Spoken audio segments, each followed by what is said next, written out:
నమస్కారం అండి. SB news 9550కి స్వాగతం సుస్వాగతం. ఏ రోజు వార్త ఆ రోజు మనకు అప్డేట్ కావాలంటే ఎస్బీ న్యూస్ 9550 ఛానల్ను మీరు సబ్స్క్రైబ్ చేసుకుంటే ప్రతిరోజు వార్త మీకు అప్డేట్గా ఉంటుంది.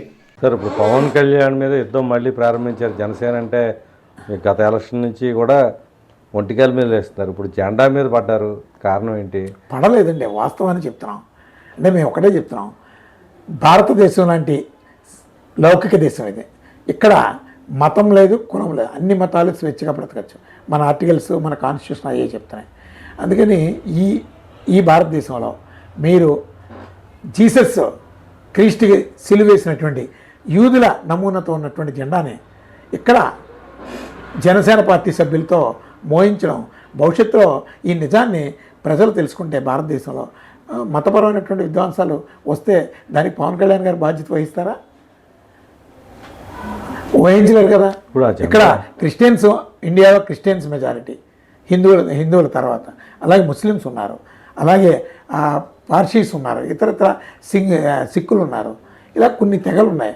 ఈ తెగలన్నీ కూడా ఇక్కడ చాలా అన్యోన్యంగా ఐక్యతగా ఉండేటటువంటి ఇది భారతదేశంలో మీరు చిచ్చుపెట్టడానిక. అయినా ఏ రాజకీయ పార్టీ అయినా భారతదేశంలో భారతీయ మూలాలు కనబడాలి, భారతీయ సిద్ధాంతాలు కనబడాలి. మన చరిత్ర కన్నా గొప్ప చరిత్ర ప్రపంచంలో ఎక్కడ ఉందండి? భారతదేశంలో మన చరిత్రని పుస్తకాల్లో చెబితే, మన బిడ్డలకు చెబితే రోమాలు లెక్కపొడిస్తాయి. మన దురదృష్టం విదేశీ చరిత్రని మన బిడ్డలతో చదివిస్తారు. అంటే ఇప్పుడు మీరు చెప్పినట్టు అభ్యంతరాలు ఉంటే ఎలక్షన్ కమిషనే ఆమోదించేది కాదు కదా. అది జనంలోకి వెళ్ళిపోయి అప్పుడే 12 ఏళ్ళు అయిపోయింది. అంటే మీరు ఇప్పుడు లేవనెత్తడానికి రీజన్ ఏంటి? అంటే ప్రస్తుతం ఇప్పుడు కాదండి, మేము ప్రస్తుతం ఎలక్షన్ కమిషన్ కరెక్ట్గా లేదండి. ప్రస్తుత ప్రభుత్వాలు, కేంద్ర ప్రభుత్వం కావచ్చు, ఇక్కడ పవన్ కళ్యాణ్ గారు పార్టీ కావచ్చు, కూటమిలో ఉన్నారు. ఎలక్షన్ కమిషన్ పొల్యూట్ అయిపోయింది. దాని మీద మేము చాలా కేసులు వేసాం. మేమే ప్రత్యక్ష సాక్షులం. మాకున్నటువంటి రైట్స్ని కూడా ఎలక్షన్ కమిషన్ గుడ్డిగా అబద్ధాలాడి పవన్ కళ్యాణ్కి గుర్తు విషయంలో చాలా అడ్డగోలుగా చట్టాలను కూడా ప్రక్కన పెట్టి వాళ్ళకి అనుకూలంగా కోర్టులో ఉపయోగపడ్డారు. దాని మీద మేము ఎంతో పోరాటం చేసాం. కాకపోతే సిస్టమ్ పెద్దది, ఆ పెద్ద వ్యవస్థ అది. ఆ వ్యవస్థతో పోరాటంలో మేము కాస్త న్యాయపరమైనటువంటి విధంగా సక్సెస్ కాలేకపోయాం. కానీ ఒకటి మాత్రం సక్సెస్ అయ్యాం. 2024లో జనసేన పార్టీతో మేము న్యాయపరమైనటువంటి హక్కుతో మేము కూడా గాజు గ్లాసు గుర్తునే మా పోటీదారులకి న్యాయస్థానం ద్వారా న్యాయం చేయగలిగాం. కాకపోతే after election certain vote bank రావడం మూలంగా అది రికగ్నైజ్డ్ పార్టీ అయిపోయింది. కానీ ఆ పార్టీలో ఉన్నటువంటివి అన్నీ కూడా అవకతవకలే. ఆ గుర్తు విషయంలో చట్ట వ్యతిరేకంగా మా నుండి పొందారు. అదేవిధంగా ఫ్లాగ్ విషయంలో ఆ ఫ్లాగు దేనికి చిహ్నం చెప్పాలి? పోనీ నేను ఓపెన్ డిబేట్కి అడుగుతున్నాను, దేనికి చిహ్నం? భారతదేశంలో ఏ సాంప్రదాయాన్ని, ఏ సిద్ధాంతాలని, ఏ మూలాలని ఆ జెండాలో మీరు చూపించగలరు? ఈ భారతదేశంలో లౌకికవాదం అద్భుతంగా ఉన్నటువంటి దేశం, ప్రపంచంలో చెప్పుకోదగినటువంటి దేశం ఏదైనా ఉందంటే ప్రపంచంలో అన్ని మతాలు భద్రతగా బ్రతుకుతున్నటువంటి ఏకైక దేశం నా దేశం, నా భారతదేశం అని చెప్పుకోవడానికి ప్రతి పౌరుడు గర్వపడతాడు. ఇలాంటి దేశంలో ఇప్పుడు ఏ వివాదాలైనా, ఏ శాంతి భద్రతల సమస్యలైనా మనిషిలో వచ్చేటటువంటి థాట్స్ని బట్టే ఉంటాయి. ఇప్పుడు గోత్ర అల్లర్లు ఎందుకు జరిగినాయండి? ఇప్పుడు ఖచ్చితంగా జెండా మార్చాలంటారు. ఖచ్చితంగా జెండా మార్చాలి. అది మన భారతదేశ జెండా కాదు. పైగా అక్కడ జీసస్ క్రీస్తుని పూజించేటటువంటి ఎన్నో లక్షల మంది జనాభా ఆరాధ్య దైవంగా పూజించేటటువంటి ఆ జీసస్ని సిలువ వేసినటువంటి తెగ అది, యూదుల తెగ. ఇజ్రాయలీస్ ఆ యూదుల నమూనాతో జెండా డిజైన్ చేసి మీరు ఇక్కడ క్రిస్టియన్స్తోని, హిందూస్తోని, ముస్లిమ్స్తోని మీరు చేకొట్టిస్తున్నారు. రేపు పొద్దున లేనిపోయిన సమస్యలు వస్తే దానికి బాధ్యులు ఎవరు? పవన్ కళ్యాణ్ గారు నేనే బాధ్యులు, నేను ఒప్పుకోగలరా? దీని మీద మీరు ఎలాంటి పోరాటం చేయదలుచుకున్నారు? ఖచ్చితంగా నేనైతే స్టేట్ గవర్నమెంట్కి, సెంట్రల్ గవర్నమెంట్కి, హైయర్ అథారిటీస్కి నేను రిప్రజెంట్ చేశానండి. మా గోయింగ్ ఆన్ పరిస్థితులు న్యాయపరమైనటువంటి చర్యలు తీసుకోవడానికి ప్రభుత్వాలు ఏ విధంగా శ్రమిస్తాయో ఆలోచిస్తాయో చూస్తాను. లేకపోతే ఈ భారతదేశంలో న్యాయం అందినా అందకపోయినా అల్టిమేట్గా ఎవరైనా, ఏ పౌరుడైనా ఆశ్రయించాల్సింది న్యాయస్థానాన్నే. న్యాయం జరుగుతుందని, జరగదని ఆలోచన ప్రక్కన పెట్టి నా దేశం మీద, నా రాజ్యాంగం మీద, నా న్యాయస్థానం మీద నాకు నమ్మకం ఉంది. పవన్ కళ్యాణ్ రాజకీయ లక్ష్యాన్ని సాధించారంటారా శ్రీనివాస్ గారు? రాజకీయ లక్ష్యాన్ని సాధించలేదు, అతను వ్యక్తిగత లక్ష్యాన్ని అయితే సాధించాడు. అతను వ్యక్తిగతంగా అయితే సక్సెస్, రాజకీయంగా అయితే మాత్రం అతను సాధించిందంటూ ఒకటి లేదు. అతను వ్యక్తిగతంగా పోటీ చేసి అతను బలం ఏంటో అతనికి తెలుసు. తొడకొడితే పవన్ కళ్యాణ్ జనబలం, పవన్ కళ్యాణ్ పార్టీ బలం అతనికి తెలుసు. అందుకనే ఇది కరెక్ట్ కాదు. అందుకని మన వరకు మనం సక్సెస్ అవ్వాలి అని, ప్రజలతో మనకు పని లేదు, ప్రజలకు ఏం చెప్పినా వింటారు అని ప్రజల్ని ప్రక్కన పెట్టి అతని ఎజెండాని ఇంటర్నల్గా గెలిపించుకున్నాడు. అది చంద్రబాబు నాయుడు గారికి కూడా అవసరం, పవన్ కళ్యాణ్ అనే వ్యక్తి. ఎందుకంటే ఈ ఆంధ్ర రాష్ట్రంలో యువత కొద్దిగా చిన్న పొరపాటు ఏంటంటే, మీరు ఇందాక అన్నారు కులం మతం అనేది. కులం ఉన్నటువంటి వాడికి కులం చెప్పుకోవాల్సిన అవసరం లేదండి. ప్రతి కులం ఈరోజు ఒక గొప్ప కులమే. ఈ రాష్ట్రంలో, ఈ దేశంలో గొప్ప కులాల్లో పుట్టారు, గొప్ప వంశాల్లో పుట్టారు, ప్రతివాడు గొప్ప సాంప్రదాయాల్లో పుట్టారు. నేను కులం చెప్పుకోవాల్సిన కర్మ నాకేంటి? ఎవరైనా నా తండ్రి పేరు చెప్పుకోవాలి, నా తల్లి పేరు చెప్పుకోవాలి అనేటటువంటి ఆలోచన ఎక్కువగా ఉండాలి.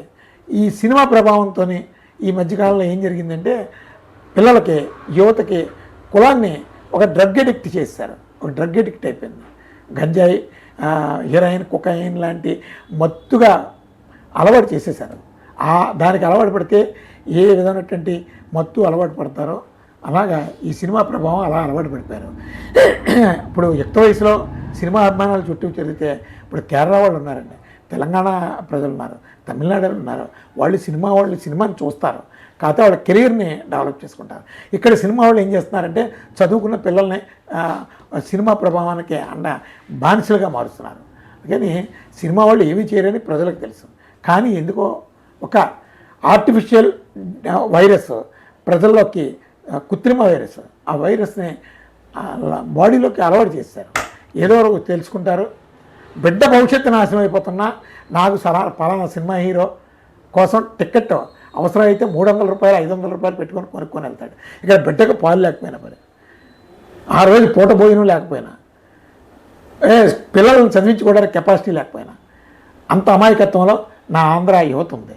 నా ఆంధ్ర ప్రజలు మైకోలో ఉన్నారు, ఖచ్చితంగా తెలుసుకుంటారు, ఈ మోసాన్ని గ్రహిస్తారు. ఖచ్చితంగా వీళ్ళకి సరైనటువంటి గుణపాఠం అవుతుంది. ఆ రోజు జయాంధ్ర ఉద్యమం ఎంత ఉవ్వెత్తున లేచిందో, ఎంత విలువలతో కూడినటువంటి ఉద్యమం ఆ రోజు ప్రజల్లో నుంచి పుట్టిందో, మరో ఉద్యమం ఆంధ్రప్రదేశ్ నుంచే ఖచ్చితంగా ఒక చైతన్యవంతమైనటువంటి ఉద్యమం వస్తుంది. ఈ రాష్ట్రానికి అద్భుతమైనటువంటి భవిష్యత్తు ఉందని నేను చాలా ఆశాభావం వ్యక్తం చేస్తున్నాను. చంద్రబాబు కూటమి సర్కారు మీద మీ అభిప్రాయం ఏంటండి? ఇప్పుడున్న పరిస్థితి ప్రస్తుతానికి ఫెయిల్యూర్ అండి. వాళ్ళు ఏమీ చేయలేకపోతున్నారు. ఎందుకంటే అధికారమే ప్రధానంగా నోటికి వచ్చినటువంటి వాగ్దానాలని చేశారు. ఆ వాగ్దానాలను నెరవేర్చడానికి ఇక్కడ ఆర్థిక పరిస్థితులు బాగాలేవు. ఆర్థిక పరిస్థితులు, ఈ రాష్ట్ర పరిస్థితులు అసలు బాగాలేవు. కేంద్రం రాష్ట్ర భవిష్యత్తుని వాళ్ళు ఒక క్యారమ్ బోర్డులో రెడ్ కాయిన్ లాగా కొడుతున్నారు మనల్ని. ఎందుకంటే ఇక్కడ చంద్రబాబు నాయుడు గారిని బ్లాక్మెయిల్ చేస్తున్నారు, అలాగే జగన్మోహన్ రెడ్డి గారిని బ్లాక్మెయిల్ చేస్తున్నారు. ఎందుకంటే వాళ్ళకు ఉన్నటువంటి కొన్ని కేసుల్లో వాళ్ళు ఇరుక్కొని ఉన్నారు. దానిని మాట్లాడితే బయటకు తీస్తున్నారు. లేదంటే కర్మ ఏంటండి, బైఫర్కేషన్ జరిగిన తర్వాత 2014లో మన విభజన జరిగిన తర్వాత విభజన చట్టం మనకి చట్టబద్ధమైనటువంటి హక్కు అమలు చేయమని పార్లమెంట్లో ఒక్క సమర్థమైనటువంటి ఎంపీ ఏ రోజు గొంతెత్తుతలేదు. దద్దమ్మల్ని, ఆంధ్రప్రదేశ్ నుంచి దద్దమ్మల్ని మనం పార్లమెంట్కి పంపించాం. నా ఆంధ్రప్రదేశ్కి ప్రత్యేక హోదా, విభజన హామీలు ఎవరి కోసమో మాకు చట్టబద్ధమైనటువంటి హక్కు అని ఎవరైనా ఒక్క ఎంపీ మాట్లాడుతున్నాడండి?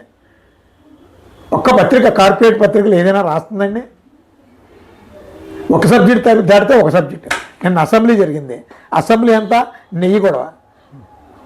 ప్రజా సమస్యల కోసం కానీ, నియోజకవర్గ సమస్యల కోసం కానీ ఏ రోజైనా అసెంబ్లీ ఇన్ని రోజులు 2 వారాలు ఎంతో జరిగింది? ఎవరైనా ఏ ఎమ్మెల్యే అయినా మాట్లాడా? నెయ్యి కోసం అధికార పక్షం కూడా వాదన చేయడం సిగ్గుచేటు కదా. నెయ్యిలో కల్తీ జరిగితే ఎవరు కల్తీ చేశారో లెట్ హిమ్ ప్రొసీడ్, యాక్షన్ తీసుకోండి, కేసులు కట్టండి,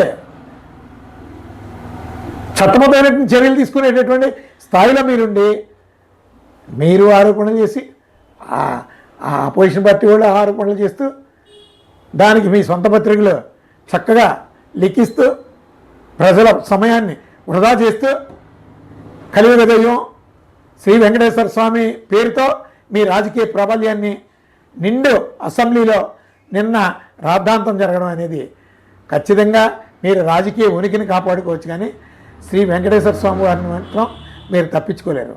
ఖచ్చితంగా ఈ రాష్ట్రాన్ని ఆ శ్రీనివాసుడు కలియుగ దైవం శ్రీ వెంకటేశ్వర స్వామి తప్పు ఎవరు జరుగుతుందో ఎక్కడ జరుగుతుందో ఆయన జడ్జిమెంట్ దగ్గర నుంచి తప్పించుకునేటటువంటి అవకాశాలు లేవు. ఖచ్చితంగా అధికార పక్షం తప్పు చేస్తుందా, విపక్షం తప్పు చేస్తుందా అని నేను ఎవరి మీద అన్నాను. తప్పు ఒప్పులు అనేది ఆయనకి తెలుసు. ఖచ్చితంగా పనిష్మెంటు ఖచ్చితంగా ఆంధ్ర రాష్ట్ర ప్రజలు యావత్ ఈ భారతీయులు అందరూ చూస్తారు. వెంకటేశ్వర స్వామి వారి జడ్జిమెంట్ ఖచ్చితంగా వెరీ సూన్